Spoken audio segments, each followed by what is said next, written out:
¿Cuál es el paso siguiente que es peor? No se pudo asegurar a la médula en su sitio y entonces el líquido la está empujando y está flotando ahí afuera. ¿Se habrá hecho daño? Sí, porque la has jalado de su sitio y eso es nervio. ¿Ese hecho es bien delicado o no? ¿Estarlo jaloneando así? No, ¿no es cierto? Y la peor de todas es esta. Cuando el defecto es tan grande que no hay estímulo para que se cierre ese trocito de tubo neural y se queda abierto. ¿Listo? Y entonces el líquido cefalorraquídeo que estaba circulando por el centro, ¿se acuerdan? Del conducto del epéndimo, va a estar saliendo por aquí de forma permanente. Entonces, habíamos dicho que la espina bífida, todas se llaman espina bífida. ¿Todas tienen espina bífida o no? ¿O tienen dos patitas en vez de tener una o no? Pero van acompañadas de un defecto neurológico. Esta es una espina bífida oculta. Daño en la médula, cero. Siguiente. Espina bífida con meningocele. Cele significa tumorcito, ¿no es cierto? Entonces, meningocele. ¿Qué cosa hay? Meningeidil. Esta es una espina bífida con meningocele. ¿Listo? Y esta de aquí es una espina bífida con raquisis. Jóvenes, esto se puede llevar a cabo en cualquier parte del tubo neural. Esto no importa. ¿Sí? Y en el caso clínico van a tener que averiguar cómo es que se previene. ¿Alguien sabe cómo se previenen los defectos del tubo neural? ¿Sabes la dosis? Para el caso clínico. La dosis es muy importante. ¿Listo? Fuster, ¿verdad? Sí. Su compañera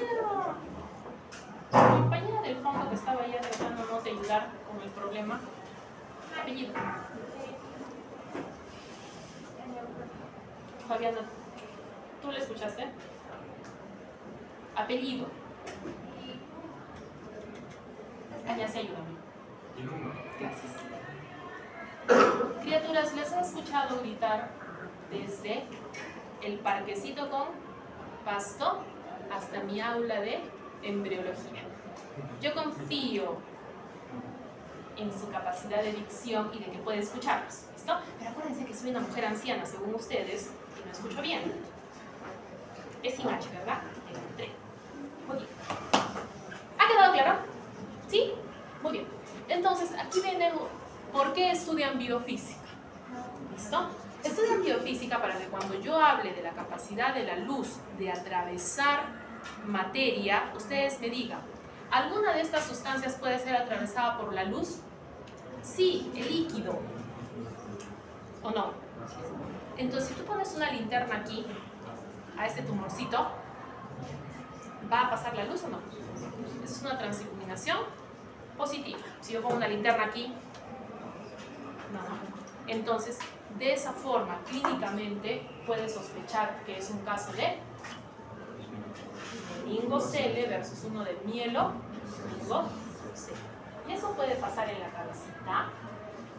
Claro que puede pasar en la cabecita. ¿Sí?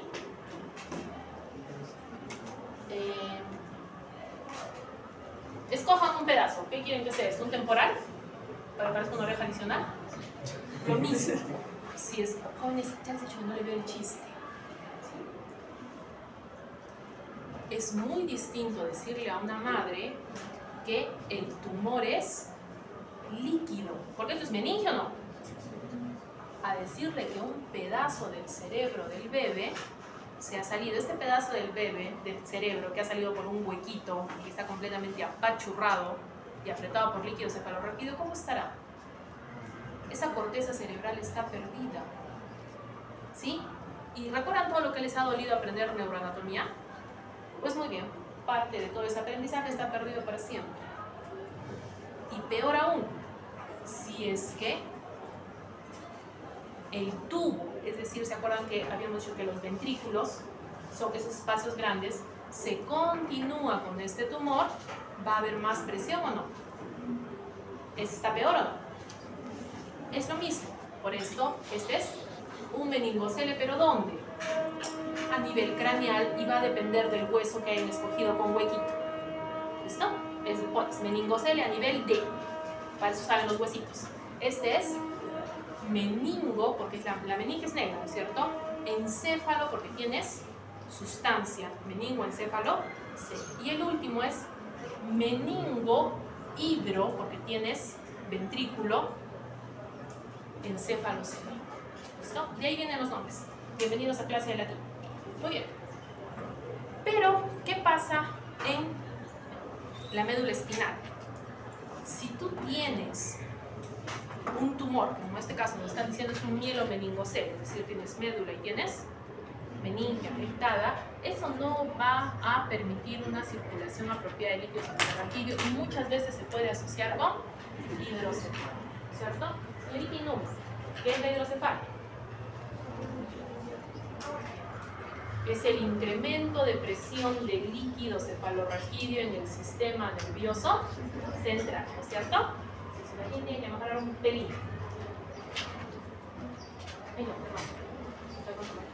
Entonces, ¿qué es lo que sucede? La falta de cierre del tubo neural se puede llevar a diferentes niveles. En este caso tenemos desde el sistema nervioso central hasta aquí. Entonces, por eso se llama, sobre todo se le ha puesto craniosquisis, que significa que el tubo neural a nivel del cráneo no se ha cerrado, porque eso es más grave que la raquisquisis, ¿verdad? Pero si quieren morderse la lengua, podrían llamarle cráneo raquisquisis. Vale.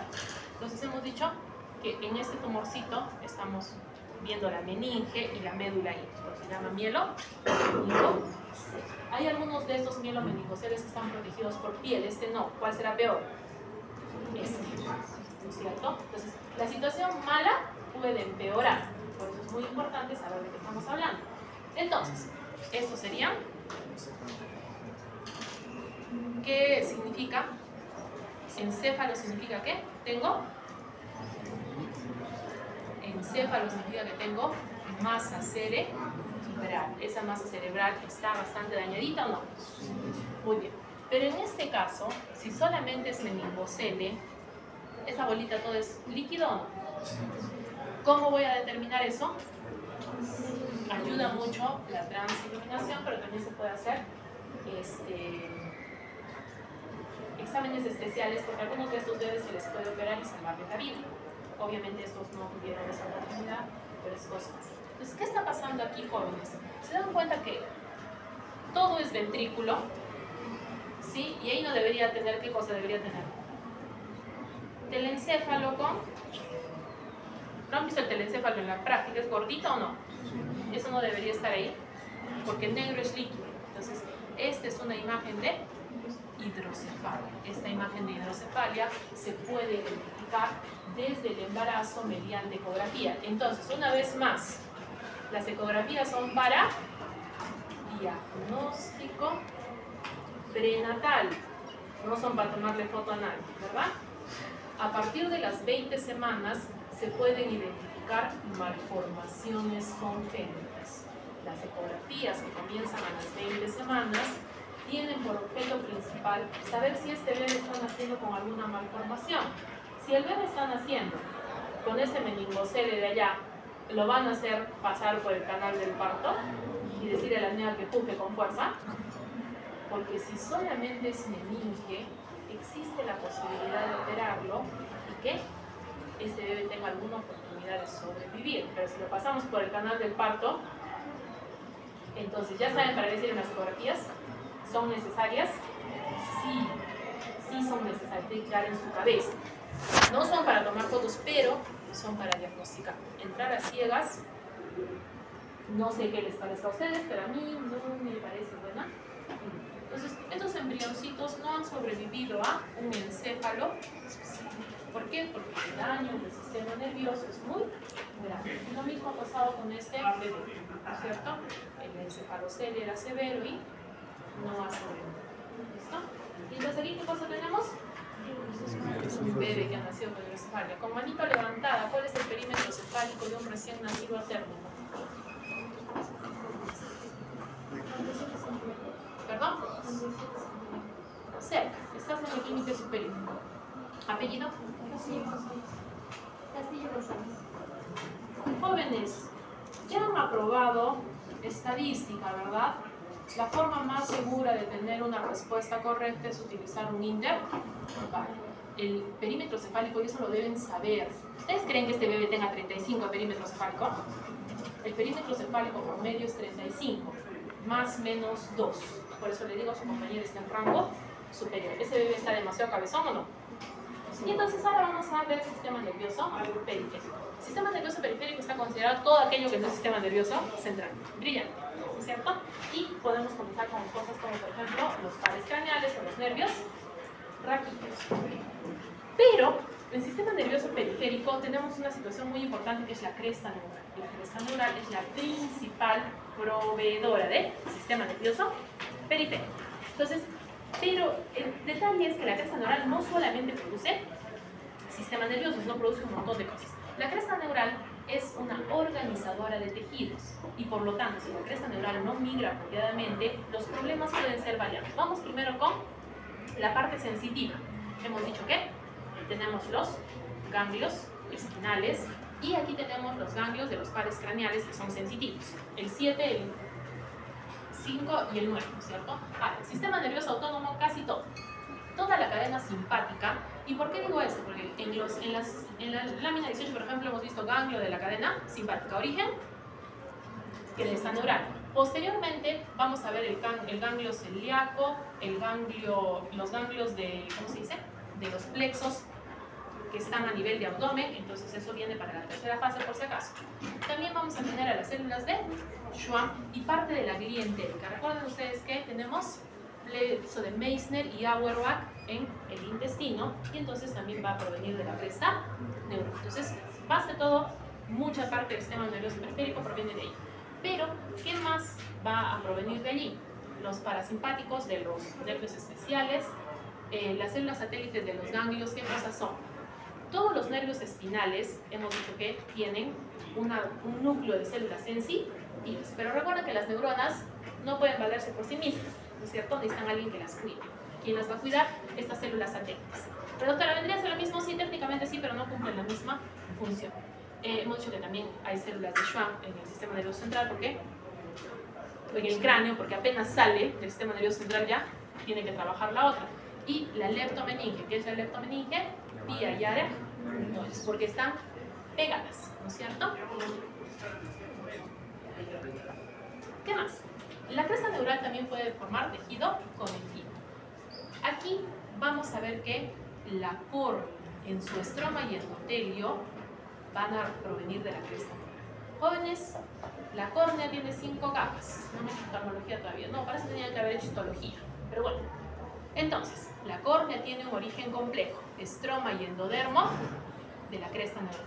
Los odontoblastos van a iniciar todo el proceso de la formación del dientecito. Estos son los que dirigen todo, ¿sí? Y los hemos visto en la laminita.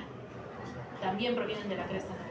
Ahora, cuando se formó la tiroides, dijimos que parte venía del agujero ciego y parte venía de la cuarta bolsa faríngea, pero eso estábamos hablando de las células funcionales. El estroma es lo que envuelve a la glándula, esa sustancia poco densa que está alrededor. Entonces, el tejido conectivo de tiroides, paratiroides, timo, lacrimales y salivales proviene de cresta neural. Entonces, cuando hagan los casos clínicos, por favor acuérdense de eso, porque en uno de los casos clínicos se les pregunta cuál es el origen embrionario de la glándula lagrimal, ¿cierto? El estroma es cresta neural. Para que vean que la cresta neural está metiendo. Esto sí es bien importante. El tracto de salida del corazón, junto con las válvulas semilunares y las cardíacas, van a ser de cresta neural. Eso va a generar varios de los casos clínicos que tienen que hacer. Y es muy importante identificarlo. Y también va a generar parte de músculo liso. El músculo ciliar está en el ojo y es importante para formar cierta parte de la vasculatura de los arcos faríngeos, pero ese no es muy importante. Lo más importante es el músculo ciliar. Entonces, el músculo ciliar está dentro del ojo y proviene de la cresta neural. Entonces, el ojo ya se volvió un poquito más complicado, ¿no? Muy bien. ¿Qué más tenemos? células pigmentarias que se llaman melanocitos y que van a recorrer todo el cuerpo. ¿Listo? Desde el cabello, que tenemos color, hasta los labios, todo lo que tenga piel tiene melanocitos. Ah, y también tiene la capa pigmentaria. Por eso les he dicho que... Pero bueno, aprendamos eso. Los melanocitos se van a originar de la cresta neural. Por eso, si la cresta neural se equivoca, va a haber problemas con la pigmentación de la piel y el cabello. ¿Listo? Tenemos otras células especiales que van a formar células endocrinas. Este ejemplo es la médula suprarrenal, la parte interna. Por eso habíamos dicho, en la médula suprarrenal se ven las células más moraditas que son cromafines, porque cuando las hemos visto en la lámina todavía son cromafines. Aún no son médula porque no ha completado su desarrollo. Las otras son células especializadas en el corazón y los pulmoncitos, que eso van a hacer cuando hagan la especialidad. Sí, pero no se preocupen. Entonces, esas no están todavía en nuestro objetivo. Las principales son estas, las suprarrenales. El cuerpo carotidio y las células parafoliculares también provienen de la cresta neural. Muy bien. Va a también formar parte del mesodermo, sobre todo en arcos faringios, donde vamos a ver que hay una parte del frontal, del nasal y el orbital que provienen de este mesénquima. Porque habíamos dicho que toda la calota es mesénquima, pero se divide. Aquí en la línea coronal, hacia atrás es el mesénquima normal y hacia adelante es mesénquima formado por la cresta neural. ¿Listo? Muy bien. Luego tenemos parte del cartílago de la cápsula óptica, parte del paladar, parte del esfenoides, entonces esto también puede producir paladar hendido, si es que no migra apropiadamente. Parte de la trabécula y hemos dicho que parte del cartílago del oído interno. Y aquí está el dibujito para que se acuerden. En amarillo es el mesodermo normal, ¿no es cierto?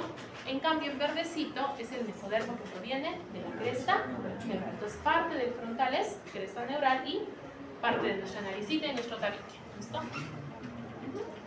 Tanto en mesénquima, que va a dar algunos huesitos. Entonces, aquí está el dibujito. La cresta neural se origina ahí atrás, pero rápidamente se distribuye. ¿Y a qué va a dar lugar? A las células llamadas melanocitos, a las células de Schwann, a las células satélite, a las neuronas simpáticas, a las células que están dentro de la médula suprarrenal. Este plexo prevertebral lo vamos a comenzar a ver ahora en las láminas. ¿Cómo se dice? Hay un plexo preaórtico y un prevertebral. Entonces son dos plexos ahora. Pero todos provienen de la cresta neural. Y las células de los plexos de Meissner y Auerbach tienen que migrar a todo el índice. Habíamos dicho que en el caso de la médula espinal vamos a necesitar las células de la cresta neural para el ganglio raquídeo y las células de Schwann para que mielinicen todo el nervio periférico. Muy bien. También vamos a tener lo que corresponde a el movimiento involuntario, ¿no es cierto? El músculo erector del pelo, la regulación de la presión arterial en los vasos sanguíneos y la regulación del tracto digestivo también provienen de las células de la cresta neural. ¿Qué sucede? De que si se equivocan a veces nos arruinamos. Varios de estos son casos clínicos y todos los casos clínicos vienen al examen. Por eso es muy importante que repasen. ¿Listo? De todos los casos clínicos que vamos a hacer, debe haber entre 20 y 25 que son parte de la evaluación de la segunda fase. ¿Listo? Entonces, solamente les voy a contar. ¿Qué pasa? En general, todos estos problemas se llaman neurocristopatías. ¿Qué significa? Problemas con la cresta neural. ¿Qué problemas puede haber? Que no migren y por lo tanto tienes un Hirschsprung que viene en los casos clínicos. Que si no migran apropiadamente hacia el corazón, no se van a dividir la aorta de la pulmonar. Que si no se forma bien la córnea, vas a tener problemas en la cámara anterior. Puedes tener labio hendido, es mejor hendido, y paladar hendido o mixto. Y puedes tener también, la displasia frontonasal son personas que tienen así como si les hubieran aplastado su carita, pero es porque no se desarrolla. Luego vamos a tener también el síndrome de DiGeorge, que tiene una carita particular, que ahorita vamos a ver. ¿Qué pasa si es que no migran las células del tronco? Vas a tener esta asociación CHARCH. CHARCH es una sigla que proviene de coloboma, que es un problema en el iris, que también va bien en el caso clínico. H es de corazón, A de atresia de coanas, es decir, no puede respirar bien.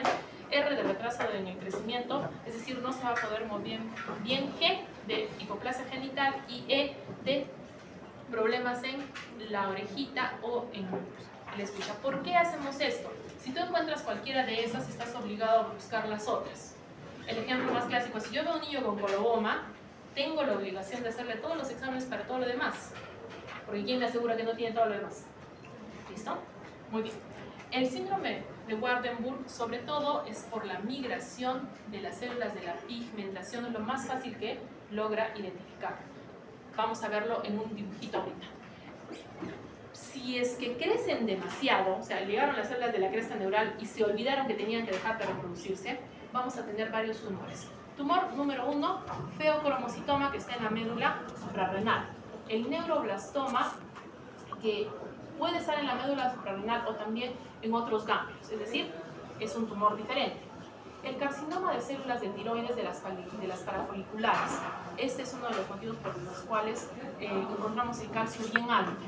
Los carcinoides van a estar en las células enterocromafines, de esas células que migraron al intestino también, y a veces estos se confunden con una apendicitis y realmente es un exceso de crecimiento de las células de la cresta neural. La neurofibromatosis es la más frecuente. Existen dos tipos y me parece que el caso clínico es sobre la neurofibromatosis 1 porque es la más frecuente. ¿Listo? Ahora las vamos a ver en dibujitos. Allá, Treacher-Colley y Pierre-Robins son problemas del primer arco. Los dos están en los casos clínicos. ¿Qué estamos viendo sobre todo que llama la atención? Que la mandíbula es muy cortita. ¿Listo? Eso se llama micronatria. Si se identifica en bebés, se puede hacer algunas cirugías con unos arneses para que crezca y el bebé pueda comer mejor y hablar mejor. ¿Listo? Pero todo es por un problema en que la migración en el primer arco faríngeo no ha sido completa. Habíamos dicho que el síndrome de DiGeorge también es un problema de la cresta neural y generalmente los niños van a tener los ojitos separados, eso es hipertelorismo, también van a tener la mandíbula pequeña y suelen tener muy frecuentemente problemas en defectos del tubo cardíaco. ¿Listo? Entonces, también por problemas de la cresta neural. Como les había dicho, el síndrome de Waardenburg sobre todo afecta al cabello y a los ojitos. Miren estos ojitos tan claritos, este mechón de pelito blanco, pero en algunos casos cuando es leve, las personas se desarrollan normalmente. En casos más severos van a afectar el desarrollo cognitivo y van a tener cierto grado de retraso mental. La enfermedad de von Recklinghausen es la neurofibromatosis de tipo 1, donde todos los nervios periféricos van a generar tumorcitos, ¿sí?